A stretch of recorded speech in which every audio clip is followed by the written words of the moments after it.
uang yang harusnya bisa membangun sekolah di seluruh wilayah gitu ya. Tapi karena ini uangnya nih dimalingin terus gitu ya, banyak sekolah tidak bisa dibangun seperti itu ya. Banyak sekolah tidak bisa dibangun, akhirnya banyak anak-anak yang tidak bisa bersekolah.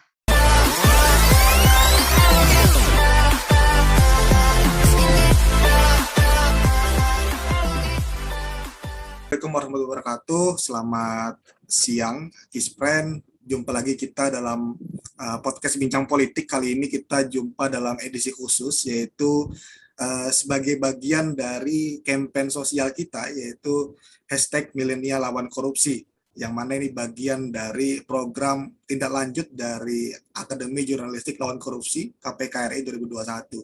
Nah, pada kesempatan kali ini kita akan membincang tentu tidak jauh dari bahasan anti korupsi, dan saya Iqbal Khatami sebagai host hari ini akan ditemani oleh Ibu Anissa Nurlitasari dari KPK RI. Beliau sebagai fungsional Direktorat Pembinaan Peran Serta Masyarakat, dan tentu beliau sudah lama berkecimpung di dunia anti korupsi. Nah, nanti kita akan banyak berbincang dengan beliau terkait dengan bagaimana peran anak muda sebagai kolaborator KPK terutama dalam hal pendidikan anti korupsi dan juga mendukung pemberantasan korupsi di Indonesia. Oke, halo, selamat siang Ibu Anissa. Selamat siang Mas Iqbal, selamat siang teman-teman. Baik, terima kasih Ibu Milenial sudah lawan korupsi. Ya, terima kasih Bu sudah berkenan bergabung dalam podcast kami. Nanti kita bisa bincang-bincang Bu terkait dengan tema yang saya sebutkan tadi. Mungkin untuk di awal mungkin boleh perkenalan dari Ibu langsung seperti itu. Baik, terima kasih. Bismillahirrahmanirrahim. Assalamualaikum warahmatullahi wabarakatuh, teman-teman semuanya. Semoga semua dalam kondisi sehat ya. Sekarang tuh benar-benar bertanya apa kabar? Sehat. Nah, ini benar-benar pertanyaan sehat karena sehat itu penting sekali. Ya, alhamdulillah, terima kasih saya berjumpa juga dengan teman-teman ya. Meskipun kita melalui podcast, tapi insya Allah nanti kita bisa bertemu lagi secara langsung ya teman-teman. Ya, nama saya Anissa Nurlitasari, saya dari Direktorat Pembinaan Peran Serta Masyarakat KPK RI. Kalau lama saya bekerja di KPK, ini pasti bertanya berapa lama nih Bu? Udah belum, saya masih baru 6,5 tahun saya bekerja di KPK. Sebelumnya saya berkecimpung di dunia usaha, kemudian juga saya pernah bekerja di NGO seperti itu, kurang lebih sampai akhirnya saya berlabuh di KPK di tahun 2015. Mungkin itu perkenalan singkat saya, Mas Iqbal. Baik Ibu, nah menarik ya, ternyata lumayan lama juga Bu, 6,5 tahun gitu, 6,5 tahun seperti itu. 6,5 tahun. Mungkin saya penasaran Bu, kenapa sih dari dunia bisnis gitu NGO lalu memutuskan untuk masuk ke dunia anti korupsi seperti itu Bu? Oke, ya terima kasih.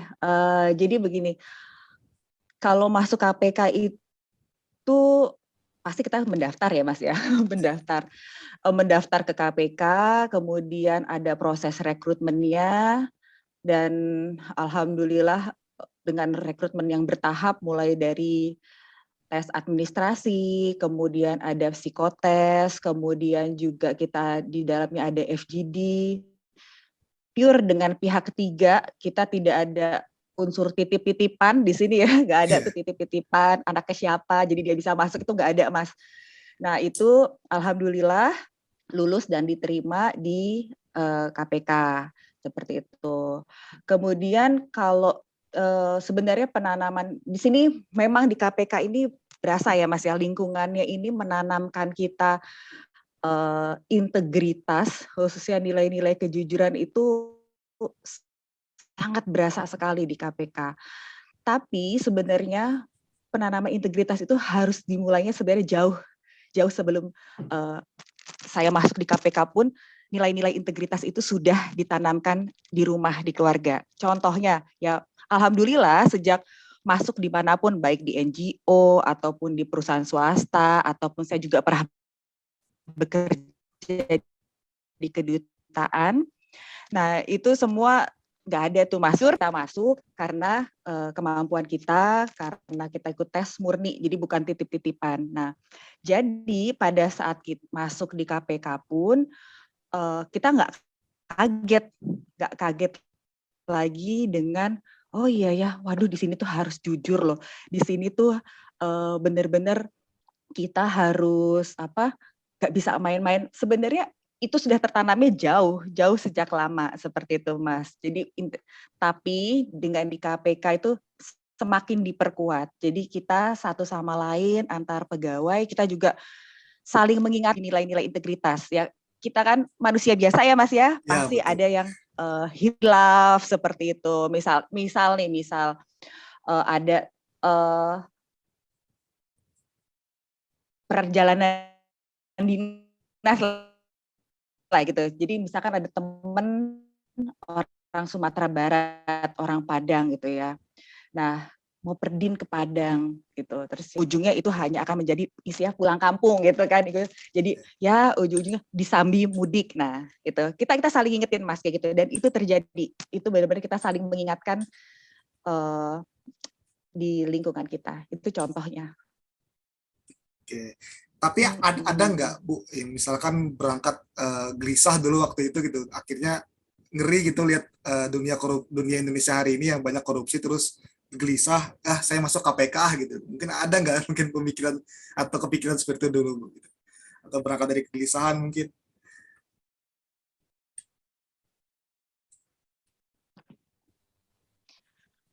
Ada sedikit banyak ada ya. Saya lihat saya bisa berperan di mana ya dengan mungkin latar belakang saya gitu ya.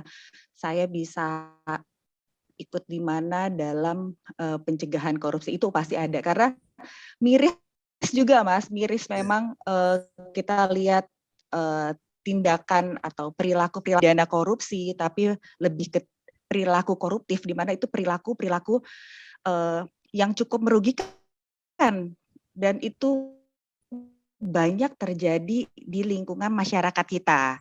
Contohnya seperti kita bikin KTP masih nyogok, ya nggak sih? Terus masih nyuap ke waktu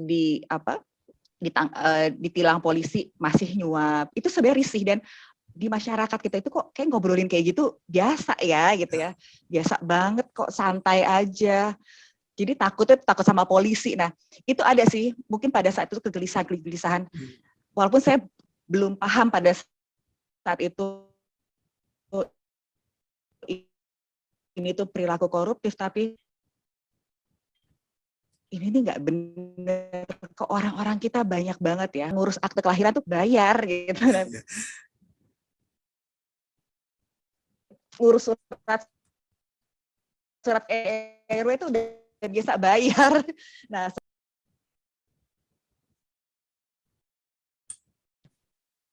halo. Oh ya, sempat terputus dikit tadi Bu. Baik. Oh, terputus ya. Tapi dikit Iya, tadi. iya. Udah jelas ya Bu ya. Iya. Baik, nah menarik sekali ya teman-teman sekalian. Jadi betapa kemudian korupsi ini sebenarnya dari lingkup terkecil ya Bu ya. Iya. Yang mana ini kita sendiri pun kadang mungkin nggak sadar ngelakuin hal tersebut gitu. Nah ini yang saya juga menjadi Betul. refleksi buat diri saya sendiri Bu. Kadang juga, oh ada hal-hal koruptif yang saya lakukan gitu. Nah jadi mungkin Ya. teman-teman penting banget ya nilai-nilai integritas ini kita pahami agar kita bisa terapkan secara nyata di kehidupan real seperti itu. Tapi menarik tadi Bu, saya mendengar bahwa memang Ya. korupsi ini kan masuk ke dalam sistem budaya ya Bu ya. Sebenarnya bagaimana sih Bu korupsi ini bisa terjadi gitu dan masuk ke dalam budaya masyarakat seperti itu, mungkin dari segi historis atau mungkin dari segi sosial culture masyarakat yang itu berpengaruh gitu Bu.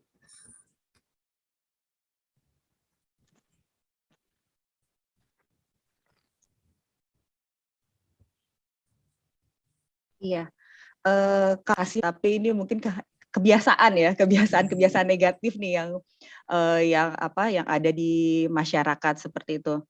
Jadi kalau bagaimana korupsi itu bisa terjadi, itu banyak faktor ya. Mungkin ada faktor niat gitu ya. Jadi faktor niat, kemudian juga ada kemampuan di mana orang-orang tersebut punya kemampuan karena jabatannya gitu kan, akhirnya bisa melakukan sewenang-wenang atas jabatannya, uang dan ada target. Bisa terjadi adalah masalah mental, masalah integritas di dalam diri. Jadi biarpun benar kita sekarang kita membangun sistem, kita juga melakukan membangun sistem agar tidak ada celah-celah untuk korupsi gitu ya. Kemudian kita juga melakukan pendidikan dan sosialisasi anti korupsi setiap saat, setiap waktu ke semua level. Tapi tetap paling penting itu ditanamkan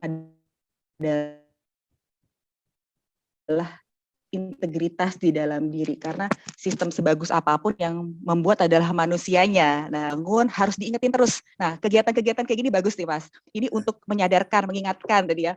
Diketok nih pintunya. Kadang-kadang kita sibuk ngomongin korupsinya negara, jangan-jangan kita tuh pelakunya loh, Mas. Ya kan? Betul. Pelakunya, jangan-jangan kita juga loh yang ngedorong tadi untuk ibaratnya suap ke polisi, suap ke Pak RT, ke kelurahan, itu. Juga tadi kenapa ya, kadang-kadang gini, coba deh kalau teman-teman lihat pelaku-pelaku korupsi itu koruptor, ada nggak sih yang benar-benar miskin ya? Benar-benar miskin, nggak makan seminggu ya, kurus kering gitu. Nah, sebenarnya kalau kita lihat seperti para pejabat-pejabat itu yang melakukan tindak pidana korupsi, mereka itu apa sih yang kurang sebenarnya? Udah cukup kan ya? Nah, tapi karena apa? Karena faktor rakus. Nah, itu rakus itu kan masalah mental lagi, masalah mental, integritasnya sangat-sangat minim. Nah, kalau dibilang nggak makan nggak mungkin, nggak dibilang ya kan nggak berkecukupan nggak mungkin. Nah, itu jadi seperti kita lari di treadmill, Mas. Ya kan, kita nggak pernah sampai ke tujuannya. Lagi, udah punya Avanza, pengen Innova, pengen Fortuner, udah punya Fortuner, pengen Alphard. Padahal kalau naik mobil, kemanapun tujuannya, selama rodanya bulat, kita sampai. Bener nggak? Benar. Selama rodanya bulat, kecuali rodanya segitiga gitu, atau segi 4. Nah, itu. Oke. Terus kemudian tadi kenapa juga bisa terjadi faktor greedy juga ya tadi kesempatan, kemampuan itu ada kesempatannya, kemudian dia juga mampu karena punya jabatan dia bisa mengatur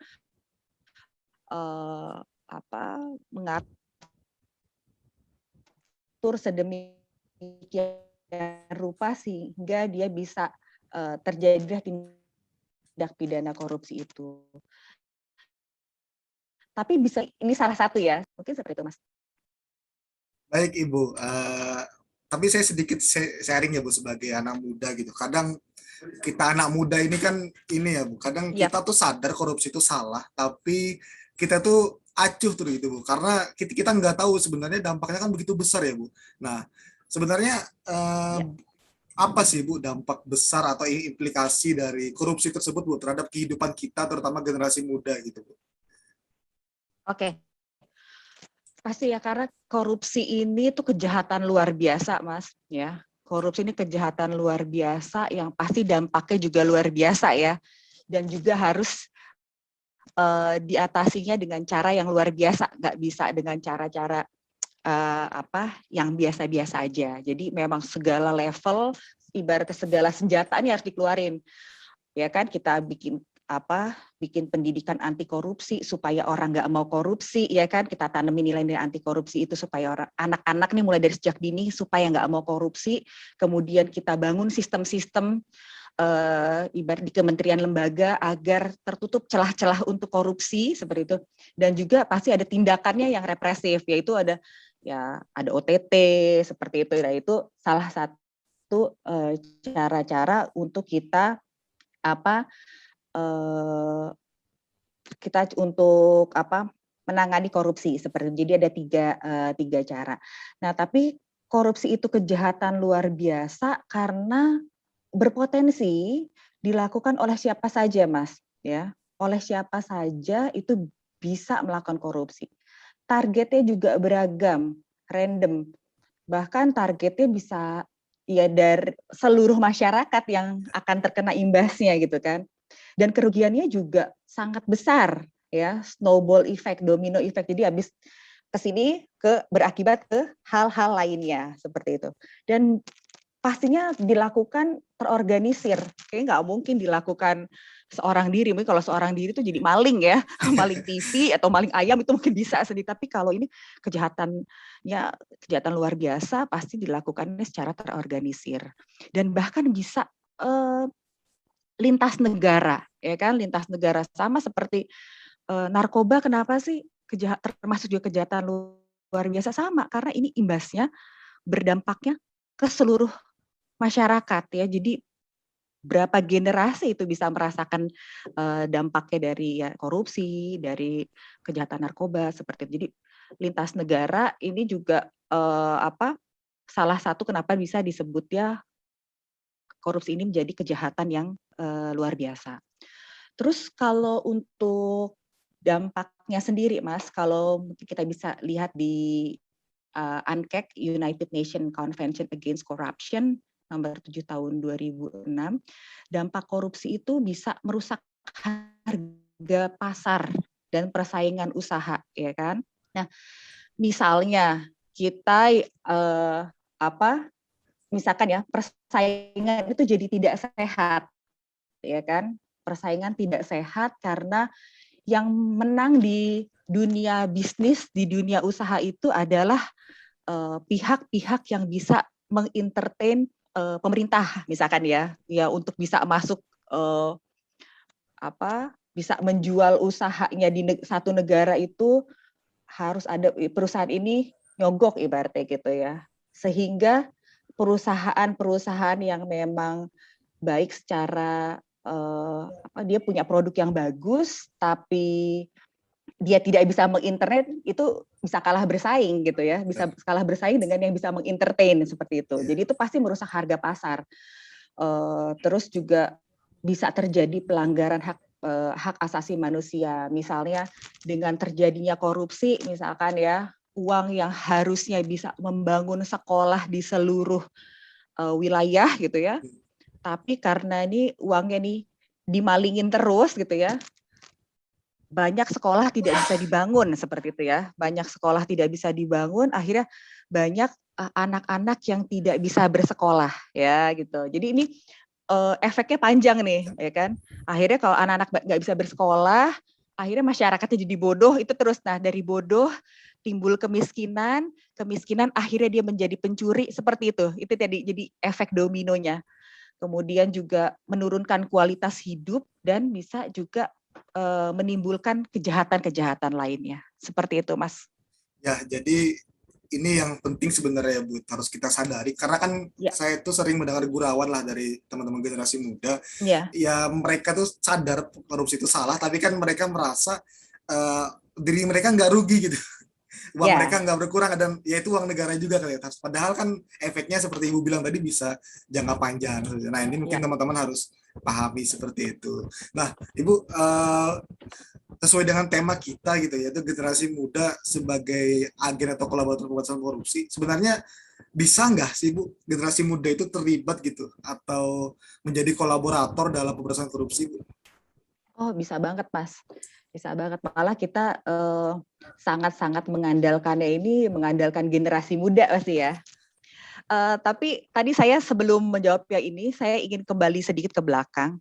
Itu tadi kata Mas, kadang-kadang kita tuh terlalu banyak merasionalisasi, Mas. Ya, tadi Mas bilang, ya kita nggak sadar, iya, karena kita terlalu banyak merasionalisasi, ya kan? Merasionalisasi seperti ini. Misalnya ya, pakai kendaraan dinas atau gini deh, ya kendaraan dinas bapaknya misalkan gitu ya. Gini kan teman-teman muda belum banyak yang mungkin masih bersekolah. Jadi misalnya nggak apa-apa, teman bapak saya aja anaknya boleh kok pakai kendaraan dinasnya, saya juga bisa lah. Jadi merasionalisasi nggak apa-apa, orang lain juga kok, ya udah saya juga bisa ya, kayak gitu lah, rasionalisasi. Terus kadang-kadang kita misalkan gini, wah negara ini udah berhutang sama saya ibaratnya gitu. Saya kerja Sabtu Minggu gitu ya. Saya kerja Sabtu Minggu. Tenaga saya diperas gitu kan. Jadi boleh dong saya kadang-kadang Sabtu Minggu saya pakai kendaraan dinas buat bawa keluarga. Toh Sabtu Minggu saya sudah dihabiskan untuk negara gitu ya, untuk perusahaan gitu ya. Sabtu Minggu saya untuk negara, kalau misalkan teman-teman ini pegawai negeri atau yang swasta sudah diperas oleh oleh perusahaan untuk kemajuan perusahaan atau kemajuan lembaga seperti itu. Padahal teman-teman ini kan udah digaji gitu ya, udah Iya. digaji memang sudah seharusnya sudah sepatutnya digaji untuk bekerja gitu ya, bukan digaji untuk berlibur. Nah, jadi sangat-sangat hitungan sampai yang ya itu merasionalisasi segala hal yang hal-hal sedemikian rupa sehingga kita juga akhirnya melakukan perilaku-perilaku koruptif seperti itu, Mas. Nah, Oke. ya itu tadi kembali ke belakang Iya, ya. menarik ini, Kemudian Mbak. kalau ya ya jadi ini refleksi juga buat kita, Bener. buat saya juga termasuk kadang-kadang kita merasional, aduh udah capek banget nih Sabtu, Minggu kerja udah 7 hari, 24 jam deh kayak nggak selesai-selesai. Ini deh leyeh-leyeh dulu ibaratnya kayak gitu. Nah, mengambil jam-jam kerja kita dengan ngobrol sana, ngobrol sini loh padahal kita dibayar untuk bekerja seperti itu. Itu Mas kadang-kadang. Terus kita kembali tadi ke pertanyaannya bagaimana anak muda gitu ya. Anak muda bisa menjadi kolaborator dalam pemberantasan korupsi. Ya, itu pasti anak muda itu tuh ibaratnya bahan bakarnya ya Mas ya. Bahan bakarnya untuk pencegahan untuk pemberantasan korupsi itu ya dari anak muda gitu. Jadi gimana sih teman-teman, teman-teman tuh jangan mau teman-teman ini jadi korban sebenarnya. Harus sadar dulu, teman-teman ini adalah korban korupsi gitu kan. Harusnya yang bisa, misalkan yang jalanannya bagus, tapi teman-teman sekarang jalanan geradakan. Ya mungkin itu dikorupsi itu uangnya. Itu bisa jadi bahan jadi critical point-nya teman-teman juga gitu ya. Jadi teman-teman harus sadar teman-teman itu juga korban dari korupsi. Terus juga teman-teman jangan mau jadi pelaku korupsi gitu ya. Gue akan begini karena gue nih korban korupsi. Gue juga mau korupsi. Nah itu ya kayak gitu-gitu jangan mau juga jadi pelaku korupsi. Kemudian teman-teman harus mulai menanamkan nilai-nilai integritas dalam kehidupan sehari-hari. Ya.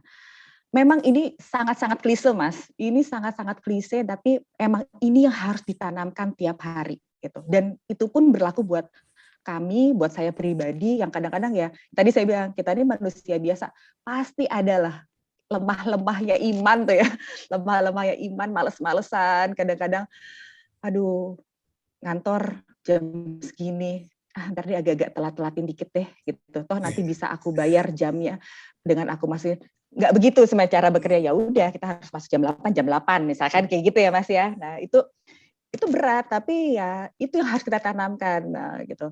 Jadi kita mulai menanamkan dan menegakkan nilai-nilai integritas. Nah, nilai integritas itu apa sih? Integritas itu kesamaan apa yang kita pikirkan ya, kita ucapkan dan apa yang ada di hati kita juga kita lakukan. Kadang-kadang kalau ngomong enak ya Mas ya, gampang. Ya. Oh, integritas, jujur, wah gitu gampang. Tapi kita balikin lagi, bisa nggak ya kita berintegritas, karena berintegritas itu adalah melakukan sesuatu di saat nggak ada orang lain melihat. Ya, jangan pas lagi ada kecengan, wah kita jadi pribadi berintegritas, jadi kita jadi menunjukkan wah nilai-nilai positif nih kita tanamkan, kita tunjukkan ke gebetan ya, gitu. Tapi kalau nggak ada, kendor deh nilai-nilai itu jangan. Jadi kita menanamkan dan menegakkan nilai-nilai integritas di kehidupan kita sehari-hari. Nah juga kalau untuk tindak nyatanya lagi teman-teman berani melakukan pelaporan dugaan tipikor ya ke Apgakum. Apgakum tuh nggak hanya KPK, untuk ada kepolisian dan ada kejaksaan. Berani melaporkan, tapi ya ingat melaporkan juga ada kanal-kanalnya, kemudian ada dilengkapi juga dengan informasi yang jelas. Jadi jangan melaporkan ke yang bersifatnya fitnah ya. Jangan. Jadi harus jelas ada bukti dukungnya lah, ada bukti dukungnya. Nggak bisa teman-teman udah bikin surat kaleng ke KPK gitu ya, Bapak A, Bupati ini melakukan korupsi di sini, tapi udah teman-teman nggak ada datanya, ya. Karena kalau teman-teman nggak ada data pengirimnya, nanti KPK mau mengkonfirmasi ke siapa, gitu kan? Kadang-kadang, KPK nih nggak merespon kita, loh. Masalahnya KPK itu setelah menerima pelaporan kan harus mengkonfirmasi gitu kan ke pelapornya. Kemudian jangan menjadi suatu hal yang bersifatnya tuduhan, yaitu harus dikasih mungkin bukti dukung awal lah, misalkan ada kronologis ceritanya, nggak bisa tiba-tiba ceritanya langsung ini korupsi gini karena ini, tapi nggak ada, harusnya ada 5W2H. Jadi ada siapanya, bagaimana, dan kemungkinan kerugiannya berapa. Nah gitu. Jadi terus mungkin ada teman-teman punya fotonya kah, ataukah punya transkrip pembicaraannya gitu. Jadi sifatnya bukan tuduhan seperti itu. Terus ada buktinya ya Bu ya, kalau mau melapor. Iya. Artinya anak muda kalau mau terjun juga harus memiliki kapasitas atau pengetahuan yang mendasar juga Pasti, terkait anti korupsi ya Bu ya. pasti. Nah itu yang kadang kan kita bingung sebenarnya Bu, mau mulai dari mana gitu. Ketika kita sudah memulai dari diri kita sendiri, kadang kan anak muda itu gampang nggak cepat puas Bu. Jadi pengen terlibat lebih lah gitu. Gimana sih Iya. gitu. Nah itu kan kadang yang kita rasakan seperti itu Bu. Jadi kalau dari KPK sendiri sebenarnya ada nggak Bu wadah gitu untuk mewadahi generasi muda untuk terlibat dalam dunia anti korupsi Bu? Misalkan Oh, program atau apa gitu. oh iya. Kalau program untuk anak-anak muda, mungkin tadi salah satunya dari Humas, yaitu AJLK ya. Nah, kemudian kita juga dari dulu itu kita ada namanya Direktorat Pembinaan Peran Serta Masyarakat yang kemudian sekarang sudah menjadi kedeputian, dan salah satunya saya di sini di Direktorat Pembinaan Peran Serta Masyarakat. Jadi kita tuh ada kelas-kelas Mas. Dulu ada kelas kita pernah bikin dari 2016 kalau saya tidak salah, itu kelas politik cerdas berintegritas. Jadi di situ adalah wadah untuk anak-anak muda yang ingin bergelut di politik, yang ingin melek politik, itu untuk ibaratnya kita berikan informasi ya tentang politik, tapi politik yang cerdas dan berintegritas. Karena kenapa? Cerdas aja nggak cukup gitu. Ya, Orang pinter udah banyak Mas gitu. Orang betul. pinter sudah banyak, tapi orang yang berintegritas itu, sayang kan udah cerdas tapi nggak berintegritas. Nah itu bisa menyalahgunakan wewenangnya, bisa menyalahgunakan jabatannya. Nah jadi kita ada namanya kelas politik cerdas berintegritas. Jadi pada kelas tersebut dibuat untuk anak-anak SMA dan mahasiswa. Anak-anak SMA ini kita ambil dari anak-anak yang aktif di OSIS ya, dan mahasiswa yang aktif di BEM. Kenapa mahasiswa dan anak-anak SMA? Karena gini, dengan pemilihan ketua OSIS, pemilihan ketua BEM, itu mereka sudah belajar berpolitik ya Mas ya. Ya, Betul. mereka sudah belajar berpolitik, kemudian mereka bagaimana menawarkan ide-idenya untuk kemajuan sekolahnya, untuk kemajuan kampusnya, seperti itu. Nah, itu ada kelas politik cerdas berintegritas untuk siswa dan mahasiswa, kemudian juga untuk kader partai politik gitu. Jadi ada pembinaan-pembinaan untuk kader partai politik. Nah, kami juga mendorong Mas, sebenarnya mendorong kegiatan-kegiatan tersebut melalui Kesbangpol. Oh, Kesbangpol di di beberapa provinsi seperti itu. Nah, jadi karena KPK kan di undang-undang juga sebagai trigger mechanism, sebagai pemicu gitu ya. Jadi KPK bikin inisiasi awal di KPK, kemudian kita dorong supaya ada organisasi-organisasi lain, lembaga lain yang ikut nih membuat hal-hal serupa, membuat gerakan-gerakan serupa. Dan alhamdulillah saya bisa bilang hingga hari ini seperti Kesbangpol, ada Kesbangpol provinsi, kemudian juga beberapa Kesbangpol di daerah itu ada yang masih terus membuat kelas-kelasnya, kelas-kelas politik cerdas berintegritas. Jadi meskipun sementara di KPK ini stop gitu ya program, tapi mereka terus jalan, Mas. Nah, itu yang kita sangat apresiasi dengan dengan lembaga-lembaga yang kita trigger tapi terus lanjut gitu. Program-programnya nggak berhenti, dan dari situ setelah kelas PCB nggak berhenti, Mas.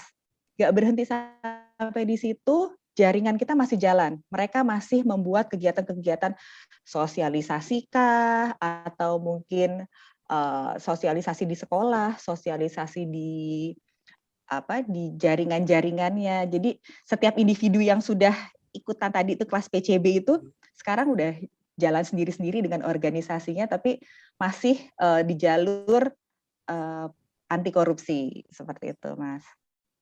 Menarik nih, teman-teman yang pengen terjun ke dunia anti korupsi sebenarnya wadahnya juga cukup banyak ya, dan teman-teman bisa berangkat dari daerahnya masing-masing gitu, misal melalui Badan Kesbangpolnya gitu, bisa diajak untuk kolaborasi program gitu mungkin ya Bu ya. Iya. Jadi banyak jalan yang bisa teman-teman tempuh seperti itu, dan harapannya nilai-nilai anti korupsi dan juga program anti korupsi ini bisa dimasukkan ke dalam program juga ya Bu ya, kayak misalkan BEM, OSIS juga ya Bu. Oh iya, bisa banget Mas.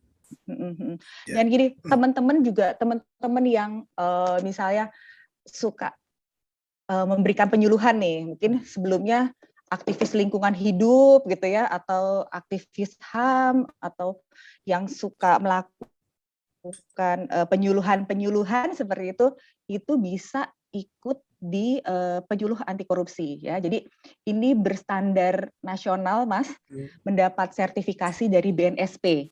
Ini teman-teman harus nih, apalagi jadi jangan cuma yang tua-tua aja nih yang bisa ikutan menjadi penyuluh anti korupsi, tapi teman-teman yang muda juga bisa ikut terlibat. Kayak selama ini kan generasinya nih yang saya lihat ya, banyaknya masih yang tua-tua nih. Nah, ini kalau bisa teman-teman yang masih muda, maksudnya mahasiswa atau yang baru lulus, bisa mendaftar di menjadi penyuluh anti korupsi. Jadi bisa buka websitenya www.lsp.kpk.go.id. Nanti di situ bisa dibaca kapan sih dibuka pendaftarannya, kemudian bagaimana proses pendaftarannya, dan tidak dipungut biaya ya bisa dipastikan tidak dipungut biaya. Jadi teman-teman nanti jadi tersertifikasi, jadi pengetahuan anti korupsinya juga bertambah, dan terus bagaimana bisa melakukan penyuluhan anti korupsi dengan terstandar. Jadi semua sama gitu. Ada standar nasionalnya. Ya, teman-teman. Nah, ini juga menarik nih. Saya juga kemarin sempat tertarik Bu sebenarnya dengan penyuluh anti korupsi ini ya. Dan kemarin sempat bingung juga nih daftarnya lewat mana ya. Nah, hari ini tercerahkan gitu. Semoga nanti teman-teman juga bisa ikut bergabung ya. Jadi anak muda ini bisa mengambil peran secara nyata juga gitu dan terfasilitasi seperti itu. Betul. Nah, satu lagi boleh nggak, Mas? Boleh. Kita santai aja. Jadi teman-teman juga, Jadi ini biasa ini kan pas baru ingat ya. Jadi gini, teman-teman juga yang ingin mengetahui tentang anti korupsi bisa loh buka websitenya KPK, terus ada aclc.kpk.go.id, Anti Corruption Learning Center.kpk, ACLC itu Anti Corruption Learning Center ya, aclc.kpk.go.id. Di situ teman-teman bisa baca modul-modul tentang anti korupsi, apapun. Ada yang tentang dunia usaha, kalau tertariknya aku di sektor swasta, aku bisa berbuat apa nih ya, gitu ya. Saya sebagai wirausaha seperti itu ya. Kemudian juga ya politik tadi, itu ada modul-modulnya. Atau mungkin teman-teman yang background-nya, saya nih guru. Penting nih ya, guru nih ya, menanamkan nilai-nilai integritas. Saya ada panduannya nggak ya, apa ya kira-kira yang harus saya mulai. Nah gitu. Di situ teman-teman silahkan bisa download di www.aclc.kpk.go.id. Juga ada teman-teman yang guru PAUD mungkin mau mengajarkan 9 nilai integritas yang jujur, peduli, mandiri, disiplin, tanggung jawab, kerja keras, sederhana, berani, adil, ya itu 9 nilai integritas. Nah, kalau ke anak TK kan kita nggak mungkin korupsi adalah ya mencuri uang rakyat gitu. Nah, tapi kan ini gimana menanamkan nilai jujur ke anak-anak. Nah, itu ada bahan-bahan bacaannya melalui permainan, asal jangan diperjualbelikan. KPK itu saya lihat di Tokopedia ada loh dijual. Ada yang Gitu. dijual ya. Nah, kalau di KPK harusnya nggak boleh ya itu ya. Ada. Iya, silakan download gratis. Nah, teman-teman, ini bisa jadi bahan juga ya ketika teman-teman pengen ngadain Ya. kegiatan atau program anti korupsi, seperti itu. Bisa pakai modulnya dari ALCL ya, ALCL KPK seperti itu. ACLC. Oh, ACLC, sorry. ACLC ya, ACLC. ACLC ya, Ya. Iya. aclc.kpk.go.id. .kpk.go.id. Nah, sebagai generasi muda nih Bu, kadang kan kita sudah bulat nih, sudah bulat tekad, kemudian sudah bulat niat seperti itu, gerak seperti itu. Tapi kadang kan yang namanya berjalan di jalan yang lurus ini godaannya macam-macam ya Bu ya. Nah, mungkin boleh sharing pengalaman juga Bu. Kira-kira tantangan apa sih yang Iya. paling berat gitu yang dihadapi oleh generasi muda ketika dia memutuskan untuk ikut berperan dalam sebagai aktor anti korupsi seperti itu? Iya. Ini tantangannya pasti tantangan yang apa ya, cukup berat karena pasti harus dihadapi setiap hari untuk teman-teman yang mau berubah atau teman-teman yang mau apa di jalan yang lurus ya, itu saya di jalan yang lurus ibaratnya gitu.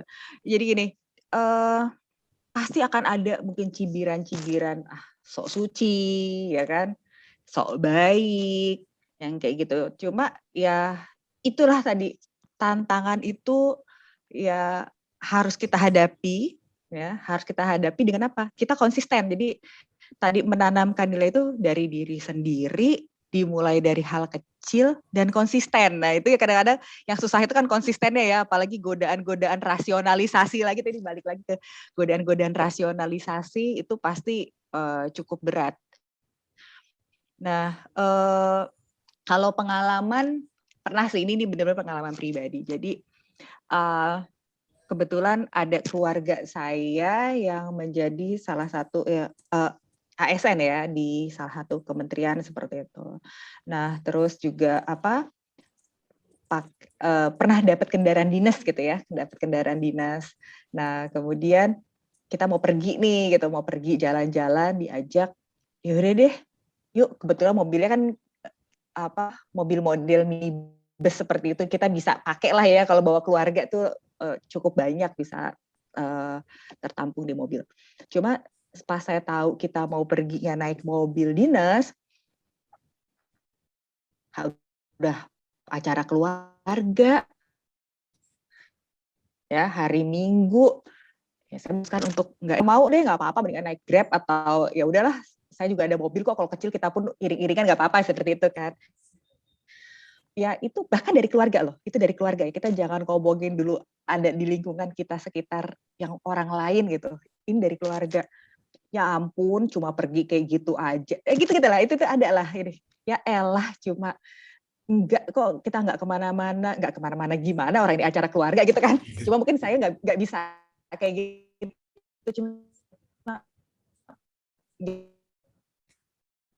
ya deh itu mobil kantor gitu ya, ada lah pasti penanamkan ke keluarga gitu ya, walaupun penanaman nilai integritas itu juga dimulai dari keluarga, cuma kadang-kadang di keluarga inti, tapi kan keluarga-keluarga sebelah kita nih ya, ada yang mungkin yang ada sepupu, ada paman, bibi seperti itu yang untuk nilai-nilai kayak gitu mungkin agak-agak kendor gitu ya. Nah itu terjadi sih di saya juga ya dapet ya agak-agak cap, sok baik banget nih anak nih cuma naik mobil gini, kita juga cuma ya lah makan mana sih, cuma ke mall deket tuh. Nah, coba kembali lagi, ini kan mobil dinas ya, mobil dinas yang disiap bensinnya dibeliin pakai uang negara untuk saudara saya itu bekerja gitu ya, bukan untuk ngajak saya jalan-jalan ya kan, bukan ngajak keluarganya berjalan-jalan. Jadi ya pasti adalah Mas, jadi akhirnya dapat cibiran dan akhirnya juga repot nih kalau ngajak anak ini nih, banyak banyak syaratnya kayak gitu kan. Ya, bahkan kalaupun ngasih apa, saya juga suka ngasih tahu, karena misalkan dapat parcel loh ya, misalkan kayak gitu ya, dapat parcel ya, apa tuh, jangan-jangan ada maunya. Ya saya paling hanya bisa mencibir, bukan mencibir tuh apa ya, menegur dengan hal-hal seperti itu. Cek dulu, jangan-jangan ada maunya kayak gitu. Jangan-jangan karena kan lo ini gitu. Adalah saya punya beban moral gitu. Punya beban moral kalau saya nggak ngomong gitu. Saya kayak dihantui gitu ya.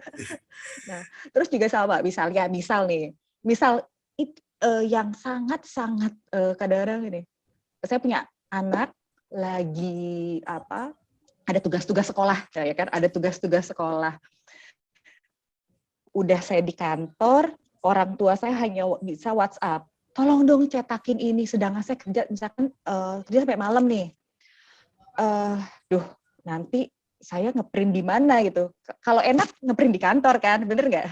Ngeprint di kantor tugas anak, ya kan?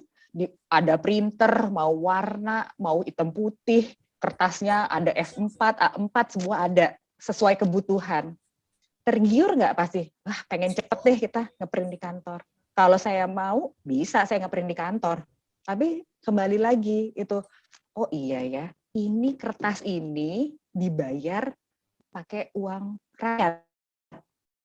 Untuk saya bekerja untuk rakyat, bukan untuk anak saya sekolah gitu kan, bukan untuk tugas anak saya. Tergiur pasti. Ya udah, akhirnya malam-malam ya saya usahakan pulang kantor kita cari mungkin warnet udah jarang ya, tapi tempat-tempat fotokopi kan sekarang ada tuh, bisa ngeprint ya, nggak hanya sekedar fotokopi. Ya itu godaan-godaan itu pasti ada, Mas. Tantangan-tantangan untuk tantangan integritas tuh dari hal-hal kecil kayak gitu tuh banyak banget, dan itu juga kita kuat-kuatin lagi diri kita gitu. Balik lagi itu dimulai dari diri sendiri, kita harus jadi contoh kalaupun nggak bisa contoh buat orang banyak, contoh buat orang-orang terdekat kita, buat keluarga kita, karena kalau kita bisa kita bikin satu orang berintegritas, insya Allah nilai-nilai ini juga menyebar, makin banyak orang berintegritas pasti akan membawa kebaikan kok, gitu ya. Minimal dapat pahala lah, kalau saya pikir gitu, minimal dapat pahala buat kita. Itu aja sih kadang-kadang yang yang menguatkan kita. Dan ya memang harus dimulai dari diri sendiri, dimulai dari hal kecil dan konsisten, gitu Mas. Ya, menarik banget nih. Jadi godaan itu dari hal kecil aja banyak banget gitu, dan Iya. takutnya kan karena kita sudah terbiasa dengan sistem sosial atau budaya, jangan-jangan kita ngelakuinnya gitu. Jadi harus terus ingat integritas ya Bu ya. Dan Iya, benar-benar. Pokoknya jangan membenarkan yang biasa, tapi membiasakan yang benar itu kadang tadi rasionalisasi lagi gitu kan. Dan juga untuk teman-teman generasi muda nih ya, selain menanamkan dari diri sendiri, dimulai dari hal kecil dan konsisten. Teman-teman nih kan pasti aktif nih di medsos ya, ya kan? Bisa jadi di medsosnya itu mulai menyebarkan konten-konten edukasi, konten-konten positif melalui medsos, melalui kegiatan seni. Kemudian teman-teman juga banyak melibatkan dalam kegiatan-kegiatan positif, kegiatan-kegiatan mungkin membuat gerakan-gerakan gitu ya, gerakan anti mencontek misalkan buat teman-teman yang masih sekolah gitu. Misalkan bikin ada teman-teman yang jujur gitu ya, jadi teman-teman yang jujur, misalkan kita bikin gerakan jempol, wah hebat kayak gitu ya, teman hebat, atau gerakan mencontek dengan mendehem. Nah, ini juga salah satu dari buku yang modul yang disusun oleh KPK gitu ya. Jadi ada salah satunya adalah bagaimana kita membuat gerakan-gerakan anti korupsi gitu ya. Dimulai dari misalkan keseharian dari sekolah gitu kan, perbuatan jujur kita contek. Jadi terus teman-teman yang mungkin anak-anak sekolah nih ya, anak-anak misalnya teman-teman di sini ada yang guru, bisa nih dipraktekkan misalnya ada anak-anak muridnya yang dia berani menjawab di kelas aja ya, berani menjawab bukan masalah benar atau salah jawabannya, tapi dia berani mengacungkan tangan, berani mengungkapkan pendapatnya, diapresiasi seperti itu. Nah, jadi anak-anak itu juga terbiasa dengan jadi anak berprestasi itu bukan hanya selalu nilai akademis gitu ya. Karena kadang-kadang nilainya bagus taunya nyontek ya kan, taunya nyontek atau taunya ibu bapaknya bayar les ke guru ke wali kelas gitu kan. Jadi ya kalau Soalnya udah bocor. bayar les ke wali kelas jangan-jangan iya selain soalnya bocor nilai standarnya udah minimal 7 gitu kan. Iya. Udah minimal 7 itu udah paling jelek gitu kan. Kalau anaknya emang pinter jadi 8 atau 9. Nah, maksudnya yang kayak gitu-gitu yuk kita mulai juga kadang-kadang kita sibuk memperbaiki anak-anaknya, jangan-jangan kita nih sebagai gurunya juga yang berintegritas. Ya, jadi buat teman-teman yang bisa memulai hal-hal itu di lingkungannya masing-masing. Baik. Nah, terakhir nih Bu, pertanyaan terakhir dari saya gitu. Ya, Saya penasaran kira-kira ya. pengalaman paling menarik Bu selama di KPK apa sih gitu yang bisa dibagikan ke teman-teman ketika misalkan Ibu menghadapi kasus korupsi misalnya atau dalam kerjanya di KPK atau pengalaman-pengalaman apalah gitu Bu yang itu menggambarkan kepada kita semua tentang gambaran di dunia anti korupsi seperti itu. Baik pahit manis boleh Bu. Hmm, pengalaman kalau karena saya itu di bagian yang mungkin dulu di kedeputian pencegahan, sekarang kedeputian pendidikan dan peran serta masyarakat, mungkin kalau urusan kayak tangkep-tangkepan nggak pernah ya Oh itu ya. ya. Saya belum pernah ditugaskan di penindakan itu. Tapi kalau kegiatan apa ya, pengalaman-pengalaman menariknya itu ya saya bisa ketemu banyak orang gitu ya, dengan berbagai latar belakang, juga bagaimana orang-orang itu tercerahkan. Kalau saya punya kebahagiaan tersendiri ya tadi saya bisa mencerahkan sedikit ya, meskipun hanya sedikit, nggak banyak. Saya juga masih banyak harus belajar gitu ya. Tapi begitu orang-orang kita sharing, oh jadi selama ini saya korupsi ya Bu, itu kayak saya tuh kayak plong, oh saya nggak mau kayak gitu lagi Bu. Nah itu tuh senang, bahkan ada yang sampai WhatsApp ke saya, Bu, saya udah nggak mau Bu begini lagi, ternyata selama ini kalau saya pakai barang-barang kantor tuh saya juga korupsi ya Bu ya. Nah itu karena sebelumnya saya juga di bagian pendidikan, jadi saya biasa malah ketemu dengan guru-guru, dengan anak sekolah seperti itu. Itu saya sangat-sangat senang, apalagi teman-teman yang berlatar belakang guru ini yang akan mencetak generasi penerus bangsa gitu kan, harus menanamkan dulu nih ya, harus menanamkan dulu nilai-nilai integritas untuk dirinya sendiri gitu kan. Gimana mau mengajarkan menjadi contoh kalau dirinya sendiri tidak menanamkan itu. Karena itu pengalaman menarik buat saya adalah pada saat saya berbagi pengetahuan yang saya miliki, pengalaman yang saya miliki, terus di situ teman-teman merasa tercerahkan, nah seperti itu mungkin dari saya. Oke, menarik banget nih. Nah, Bu, sebelum kita tutup, mungkin saya minta closing statement-nya, Bu. Mungkin bisa pesan terhadap generasi muda yang hari ini menghadapi tantangan luar biasa ya, terutama dalam dunia anti korupsi seperti itu, Bu. Oke, baik, terima kasih. Baik, teman-teman milenial lawan korupsi, yuk jangan jadikan ini sebagai slogan saja, tapi harus kita ada tindakan nyata. Gimana kita bisa bertindak nyata? Itu satu, kita harus menanamkan nilai integritas ya, dari mulai diri sendiri ya, dilakukan secara terus-menerus ya, secara konsisten, kemudian kita juga dimulai dari hal kecil. Jadi jauhi, pantang terlibat korupsi dan pantang berperilaku koruptif. Itu Oke, dari saya. nah, jadi poinnya integritas. Kan integritas itu mahal sekali ya, Bu ya, dan membangunnya lama, tapi ketika runtuhnya itu cepat ya kadang ya. Nah, ini penting buat teman-teman Ya, semua sadari seperti itu. Nah, betul sekali, betul sekali. Iya. tibalah kita di ujung ya, penghujung pembahasan. Semoga nanti lain waktu kita bisa berbincang lagi ya Bu ya. Ini mungkin Iya, baik. sebagai pengantar buat teman-teman semua tentang serba-serbi dunia anti korupsi dan anak muda seperti itu. Baik, Ibu terima kasih banyak Bu atas sharingnya kepada kami semua. Mohon maaf Bu jika ada kurang dari kami. Itu saya akhiri. Wassalamualaikum warahmatullahi wabarakatuh. Waalaikumsalam warahmatullahi wabarakatuh. Terima kasih. Mohon maaf kalau ada kekurangan juga dari saya. Insya Allah kita Ya, bisa